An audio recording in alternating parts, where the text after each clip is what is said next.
Om Sai Ram. Today we are going to have a relatively longer episode, so I request all of you to please bear with me. And today we are going to discuss at length in detail about some leelas of Shree Swami Samarth on removal of poverty, how Shree Swamiji removed the poverty of many of his devotees, uncountable.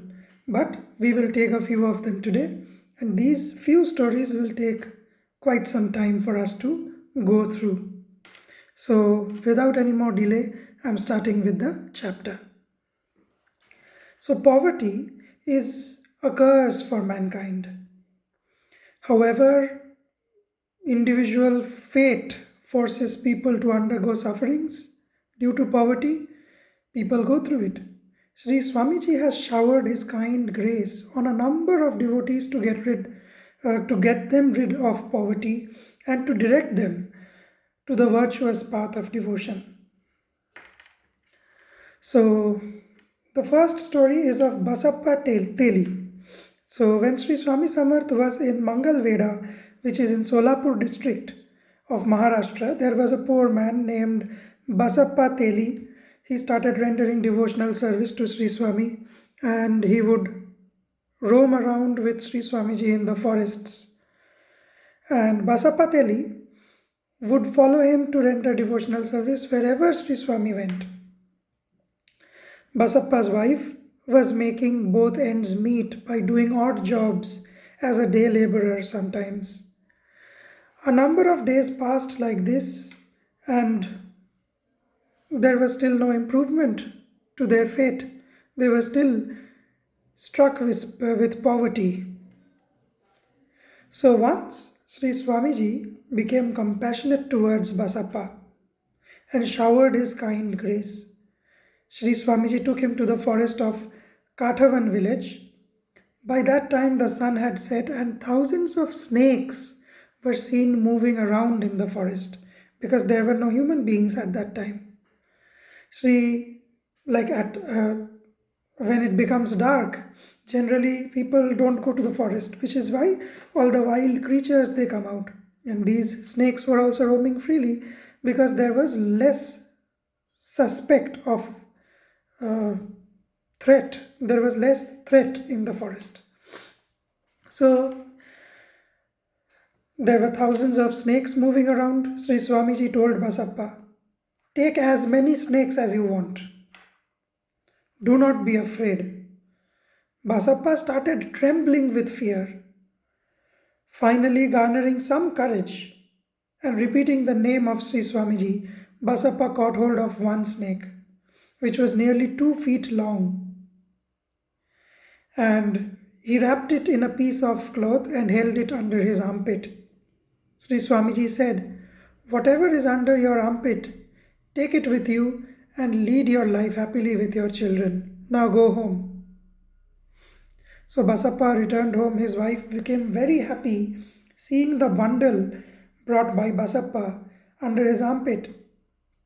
She found gold equal to the size of the snake which Basappa had picked up. Basappa's poverty was rid of. His family became very happy. Basappa continued rendering his devotional service at the lotus feet of Sri Swamiji. He continued going to Akkalkot every year for Sri Swamiji's darshan. There was another weaver whose story we would now take up. A weaver was also a great devotee of Sri Swami. He lived in Mangalveda and he was very poor. He maintained himself by begging. After Sri Swami Samarth's darshan, he started rendering service at the lotus feet of Sri Swami. He continued the service for nearly 3 months. Sri Swamiji was pleased and showered his kind grace on him. The weaver got a visionary insight in his vision, where Sri Swami told him, "Your father was a big merchant. When he had been to the fair at Pandharpur, he died. Your mother had already died earlier. Your father buried large amount of wealth under a tulsi plant in your backyard. Dig out that wealth." So he immediately followed the instructions. He went home after taking the orders of Sri Swamiji. He dug out a large amount of wealth from the Tulsi Vrindavan, from the Tulsi plant, where Sri Swamiji indicated. He became very happy in his life, and his fate was changed completely. He continued rendering devotional service to Sri Swamiji like this. There is another devotee whose name was Bandoba Puranik. Bandoba served under the ruler of then Akkalkot state as a Puranik. So, Puranik is actually an expert in Puranas. From there, the surname Puranik comes. So, he was serving under the king of Akkalkot. At that time, Shahaji Raje, the father of Maloji Raje, was the ruler of Akkalkot. The ruler had given in writing to Puranik that in case he gets the ruling rights of the state from the king of the then Satara state in Maharashtra, he would give a land worth of 1000 rupees as prize to Puranik. So he just promised him. He was expecting to capture a land in Satara, and he told Puranik that if I am able to capture this land, I'll gift you 1000 rupees worth of land. So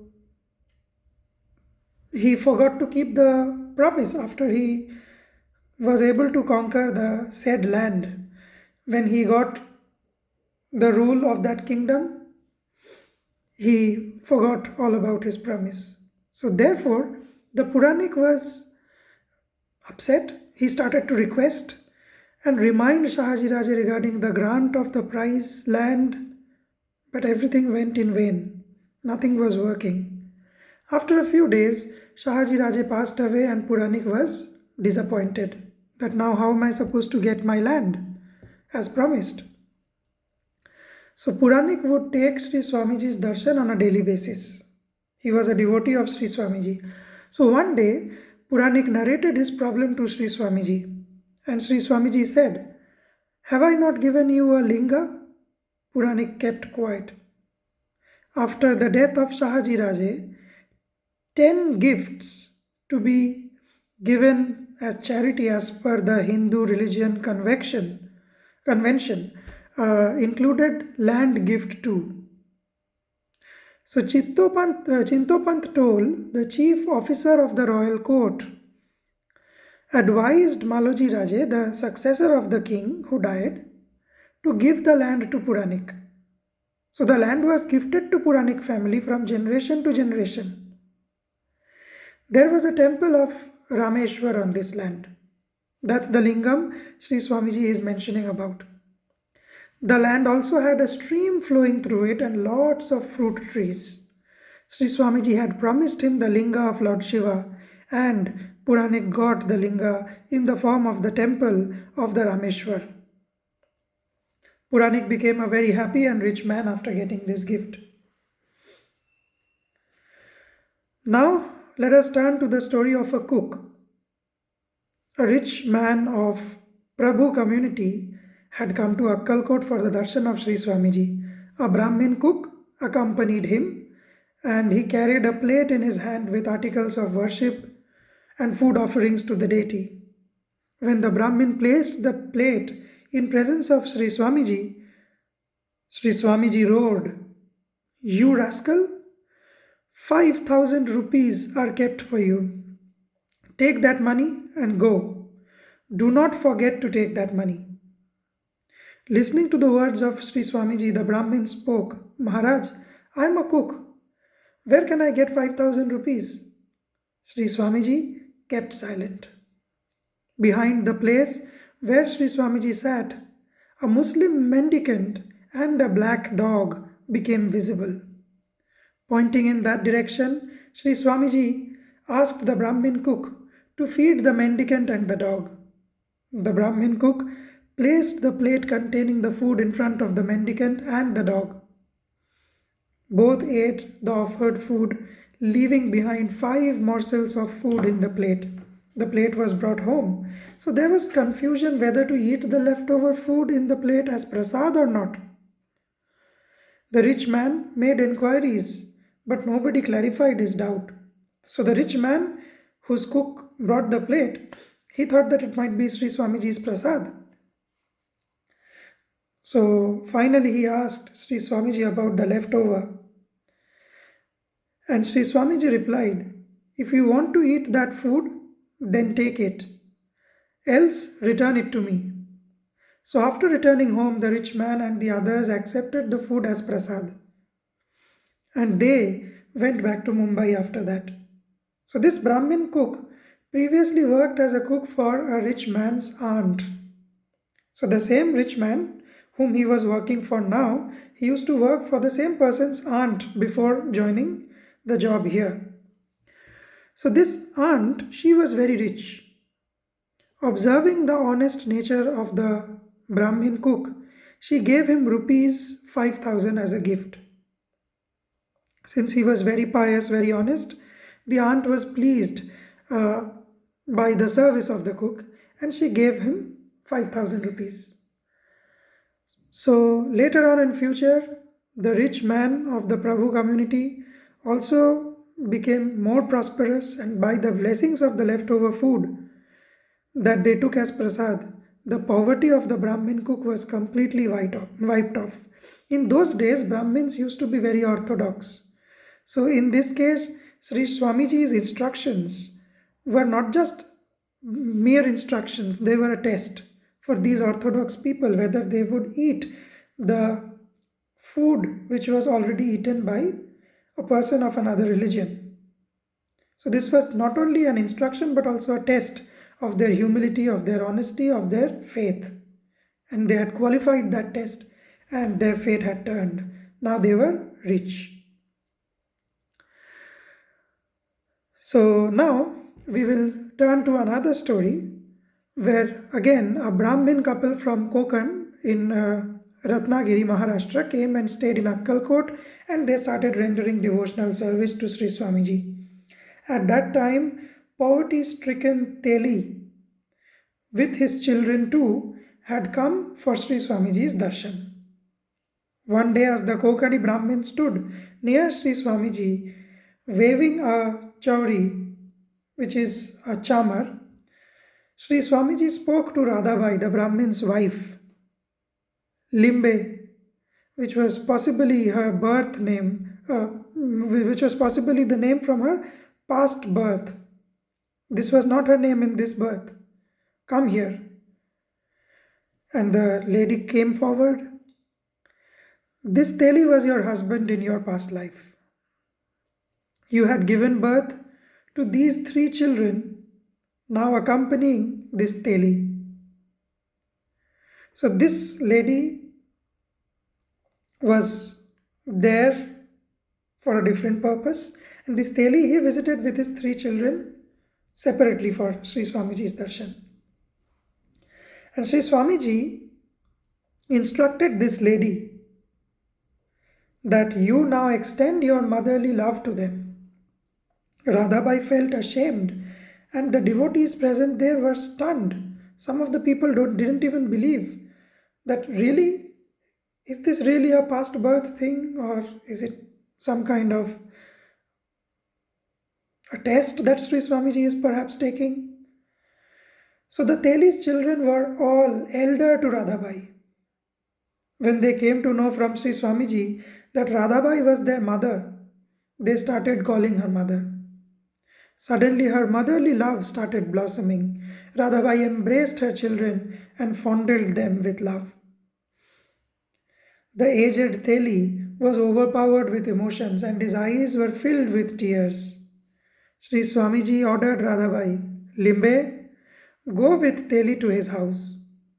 There under the colored wooden pillar, you had buried a metal vessel filled with wealth for the use of the Teli family. Get that vessel, which is now buried under the pillar, and give it to this Teli. You yourself had kept it. And that wealth will drive away the poverty of this Teli, and you will also give birth to a son. So this is how their poverty was completely wiped off. And not only that, but a past birth's reunion was ensured in this birth as well by Shree Swami Samarth. He is Trikalagya. He knows about all the ages, all the births, numerous past births, future births, and the present births. So, next we go to the story of Govind Shastri. There was a gentleman named Govind Shastri in Akkalkot. He was a devotee and he was free from worldly attachments. However, he had family worries. He strongly felt that if the maintenance problems of his family were taken care of, then he would be free from anxiety and can wholeheartedly concentrate on rendering devotional service to Shree Swami Samarth. He would say, "I'm really tired of carrying out the functions of being a family priest." One day, at an opportune moment, he spoke to Shree Swamiji regarding the same. Shree Swamiji said, "In your backyard there is a betel nut tree. Take whatever is buried under that tree and then live happily doing Nam Smaran." Govind Shastri came home and he started digging under the tree, and lo, he got a buried treasure. Then Govind, the moment he got that treasure, he was freed from all the worries, and not only that, he could focus on his devotional service. He got fully engaged in rendering service to Shree Swami with great devotion. Then Shree Swami took Mahasamadhi and Govind Shastri went to Benares, the holy place of Lord Vishwanath, and he spent his later life over there as an ascetic, as a saint. So now we move on to the story of another Brahmin. Because these stories, they all deal with the same topic, which is eradication of poverty by Shree Swami's grace. We are taking up all of these stories together. So this is the main aim of this episode. There was another Brahmin in Mumbai. His name was Vitthalrao. He went on a pilgrimage to many holy places and then came to Ganagapur along with a Kanoji Brahmin. There he started performing religious ceremonials. One day, both these people, Vitthalrao as well as the Brahmin, both got a visionary insight wherein Lord Shri Guru, Sri Narasimha Saraswati Swami in Ganagapur, spoke to them that my personal self is present in Akkalkot. Go there and your wish will be fulfilled. Accordingly, both of them went to Akkalkot and they started rendering devotional service to Sri Swami. Kanoji Brahmin would food for Sri Swamiji and Sri Swamiji would accept the same. He would cook food for Sri Swamiji. He would prepare Naivedya. One day Sri Swami spoke to the Brahmin. In that mosque out of the village, a fakir is sitting along with a dog. Go and feed them food. The Brahmin went to the mosque. Seeing the Brahmin, the fakir spoke, "You are sent by Sri Swamiji? Give me the food offerings." The Brahmin placed the plate containing the food offerings in front of the fakir. The fakir and the dog both ate the food, leaving some vada and kheer in the plate. The Brahmin took the plate with the leftover vada and kheer and came to Sri Swamiji. Sri Swami asked the Brahmin and Vitthalrao to eat the leftover. It's the same test that he also took from the previous devotees in the previous story. And Vitthalrao hesitated as to how to take the leftover food eaten by a fakir and a dog. However, the Brahmin, without any doubt, without any second thought, he accepted Sri Swami's orders and ate the prasad. Sri Swamiji became very pleased with the Brahmin and said, "Go to Mumbai. There you will get 10,000 rupees. In those days, it was nothing less than a few lakhs of rupees, by the way. And he told Vitthalrao, "Your devotion is still not ripe. Hence, continue the devotional service." Kanoji Brahmin returned to Mumbai. A rich merchant had just died. His widow wanted to give anonymous donation in charity. One day, she sat at the entrance of her house with 10,000 rupees.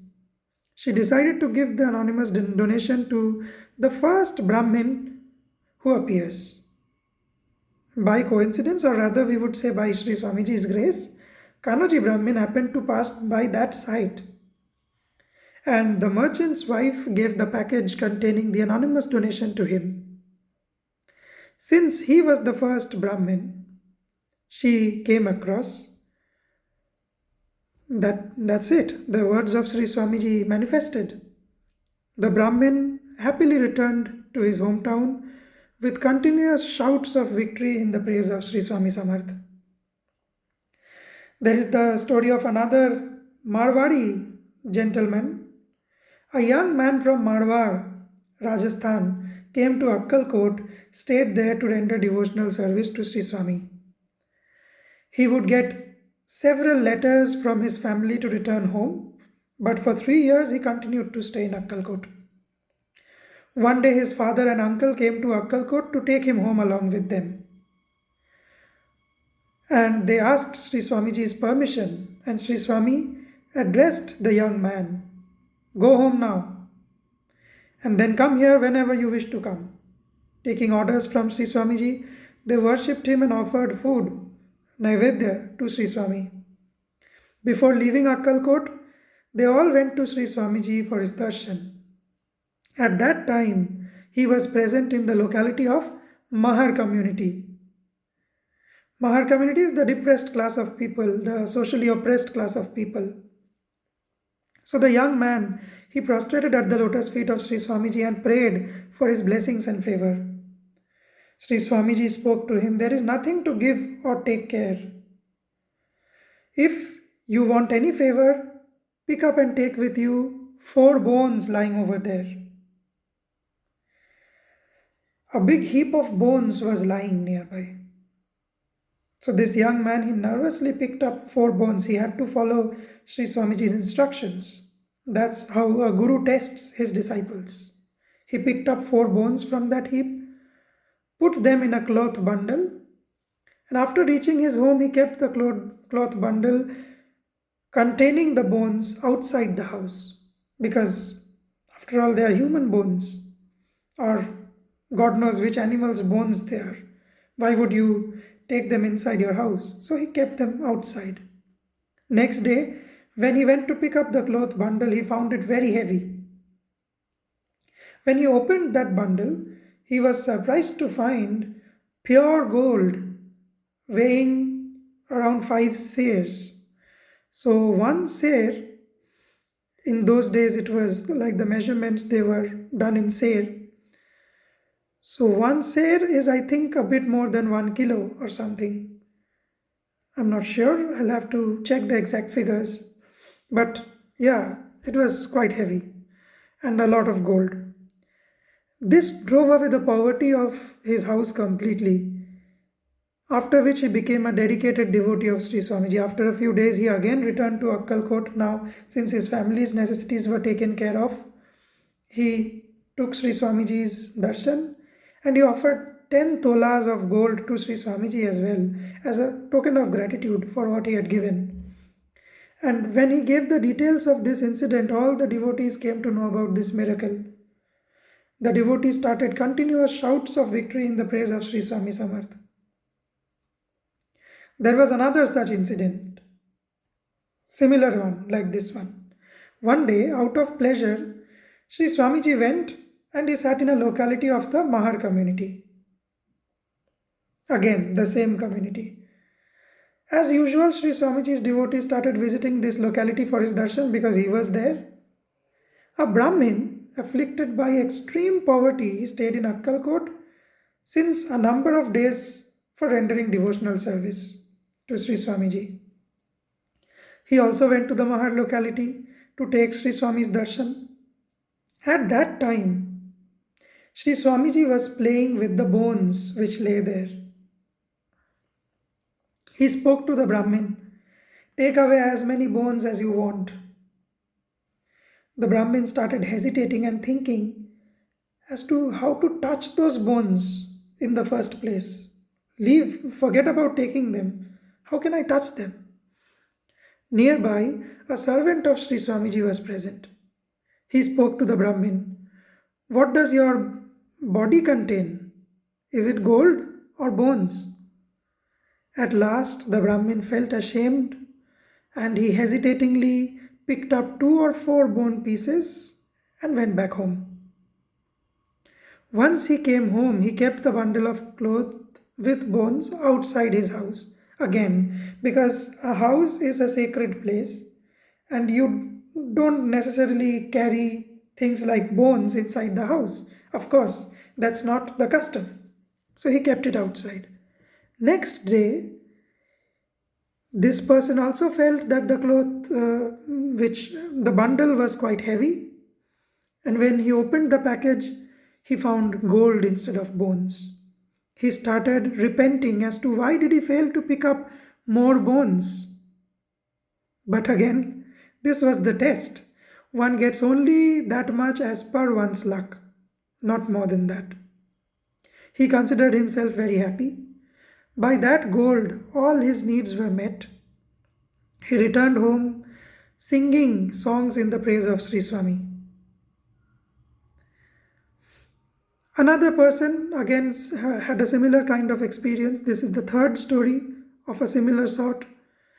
This person also stayed in Akkalkot and rendered devotional service to Sri Swamiji. He would always stand with folded hands in front of Sri Swamiji, and one day Sri Swamiji went to the same Mahar locality. This poor devotee also went there, stood before Sri Swamiji, and Sri Swamiji said the same thing, take some bones, go home. The devotee again hesitatingly took the bones. However, because it was Sri Swamiji's command, he picked up very few bones and put them in a cloth. And this time, this person kept the bundle of bones far away from his home. He stood there with folded hands in front of Sri Swamiji. Sri Swamiji said, now go home. Why are you standing here? Returning home, the poor devotee found gold in that cloth bag. The kind-hearted Sri Swamiji got rid of the devotee's poverty forever. The devotee got rid of his poverty forever by Sri Swamiji's blessings. And similarly, so these were all the stories of gold. Now let's go to the story of silver. A Telangi Brahmin with an intention to getting wealthy went on a pilgrimage. Eventually he came to Akkalkot. In the course of his pilgrimage, he stood before Shree Swami Samarth for his darshan. Shree Swamiji asked him, what do you want? The Brahmin replied, I am annoyed by my extreme poverty. I am burdened with heavy debts. By your kind grace, please relieve me from this burden. And Sri Swamiji said, I am an ascetic. Where is the money with me? If you want, you take away the earth from that heap. There was a heap of mud in front. So the Brahmin said, what shall I do with this earth? Sri Swamiji said, if you do not want, then just go away. Just so to obey Sri Swamiji's orders, the Brahmin picked up a lump of earth or mud, put it in his cloth bag and returned home. After walking some distance, he felt that his cloth bag is getting heavy. So he opened the bag, and to his disbelief he found white pure silver instead of mud inside the bag. The amount of earth that he had picked up or mud that he had picked up became silver. He became ecstatic and he returned home singing devotional songs in the praise of Sri Swami. There was another devotee whose name was Ganesh Ballal Mudekar. He was a great devotee of Shree Swami Samarth. He had written a biography of Shree Swami Maharaj in Marathi as well. Initially he worked as a bailiff. A bailiff is a class 3 employee in a court. And so he was employed in a court. His brother arranged for a clerk's job to Mulekar in the collector's office. However, bad luck took over and he was removed from the job because he had a bad handwriting. He became very unhappy and he went to Sri Swamiji to get solace of mind. When Mulekar came to Akkalkot, Sri Swamiji was seated on a bare street itself. Mulekar prostrated at the lotus feet of Sri Swamiji and paid his obeisance. Then he went to the town and prepared Naivedya and brought it back to offer the same to Sri Swamiji. Nevertheless, Sri Swami did not accept the offering. Every day Mulekar would come with Naivedya to render his devotional service to Sri Swamiji.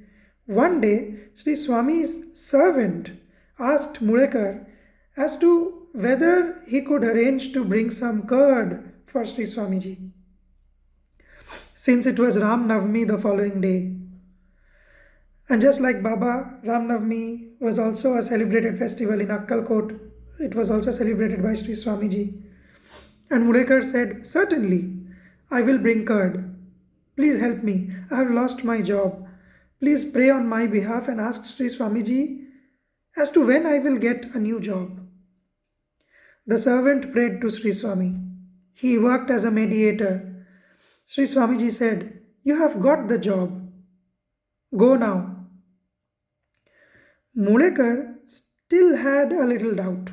He prayed and asked Swamiji, "What would be the salary?" Sri Swami said, "Worth 1 lakh rupees. In those days, keep that in mind, 1 lakh rupees. Ganesh Mulekar wanted to go from Akkalkot to Ganagapur. He had saved the essential amount for going to Ganagapur. However, Sri Swamiji asked him to bring a coconut. Mulekar felt very bad and he had spent those 4 annas. But while walking on the street, he got an 8 anna coin. Mulekar returned home from Ganagapur.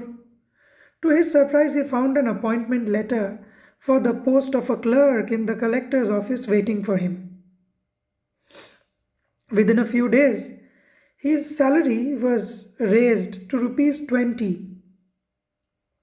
He got posted in assistant collector's office. Same day, he was transferred to Akkalkot. There he got an opportunity to again serve Sri Swamiji. By the kind grace of Sri Swami, he became a head clerk within 5 years. In the same year, he became assistant collector of revenue. So again, higher earnings with passing days or months. Ganesh Mulekar, who was removed from the service on grounds of bad handwriting, the same person, went on getting promoted to higher posts by the kind grace of Sri Swamiji and within very short periods of time. Moreover, Ganesh Mulekar became an exclusive devotee of Sri Swamiji as well. So besides his material elevation, his spiritual growth was also immense.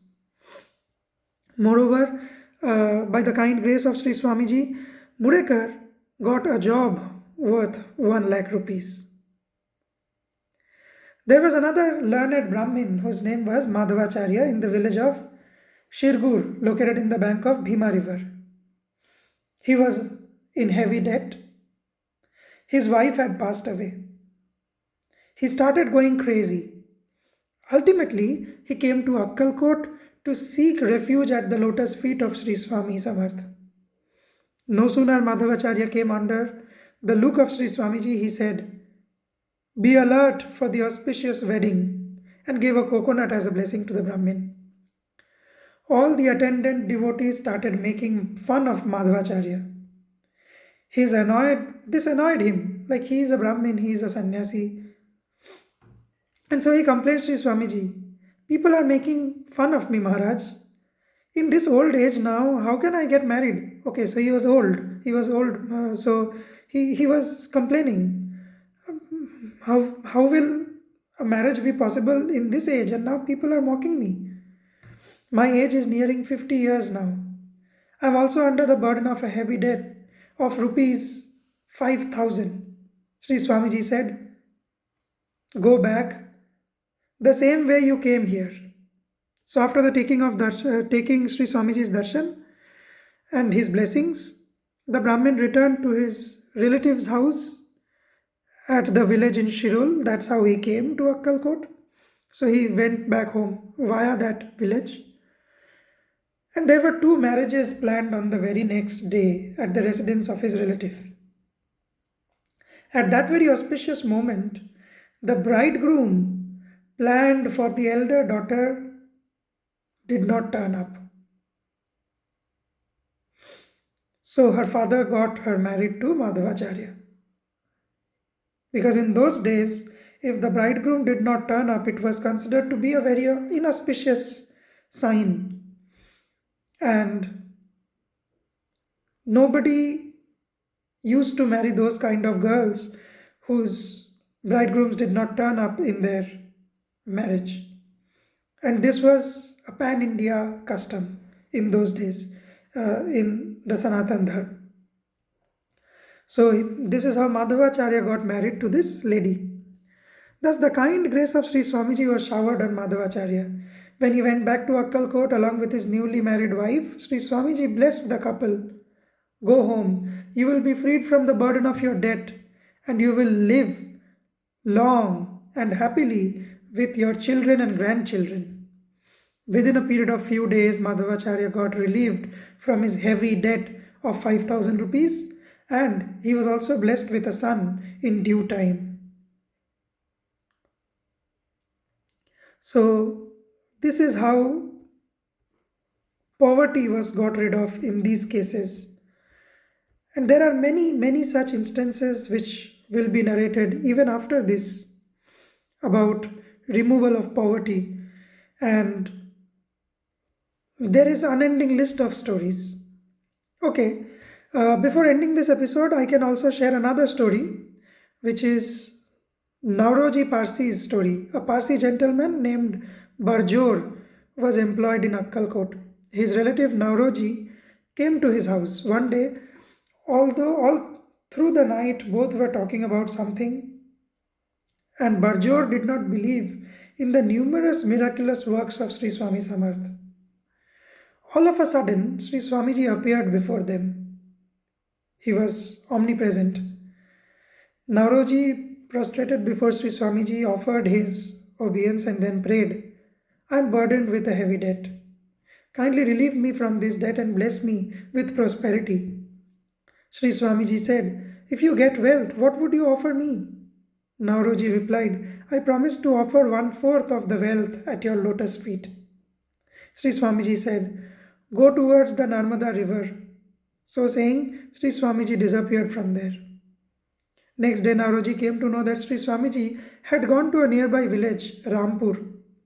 So he went to Rampur to take Sri Swamiji's darshan. Sri Swamiji said, there is a call from Gujarat. Go there. Therefore, Nauroji came to Mumbai and then learned that there was a call from the king Malharrao Gaikwad of the then Baroda state. He went to Baroda. The king offered him abundant wealth in honor and gave him a responsible job of bringing Sri Swamiji to Baroda. Sri Swamiji did not go to Baroda, but Nauroji got enough wealth. He got a job. As per the promise, he worshipped Sri Swamiji, utilizing the 1/4 of his wealth in that devotional service. In those days, Shree Swami Samarth was in Mangalveda village. So this is another story from the Solapur district. In this village, there was a Brahmin named Krishnam Bhatt Kapashikar. This Brahmin was well versed in Vedas and Shastras. He never accepted his daily food without taking the darshan of all the temples of Mangalveda. So he was so religious. When Sri Swamiji came to Mangalveda for the first time, he sat in the temple shrine of the saint Sri Damaji Pant. When Krishnan Bhatt went to his temple shrine, he was very surprised by the darshan of Sri Swami Samarth there. He prostrated at the lotus feet of Sri Swami and made an enquiry, Maharaj, may I know about you and your origin? It's going to be night shortly. Kindly favor me and come to my house and purify it. Noticing Krishnam Bhatt's true feelings of great devotion, Sri Swamiji went to his house. Offering a seat for Sri Swamiji, Krishnam Bhatt asked his wife to prepare sumptuous food.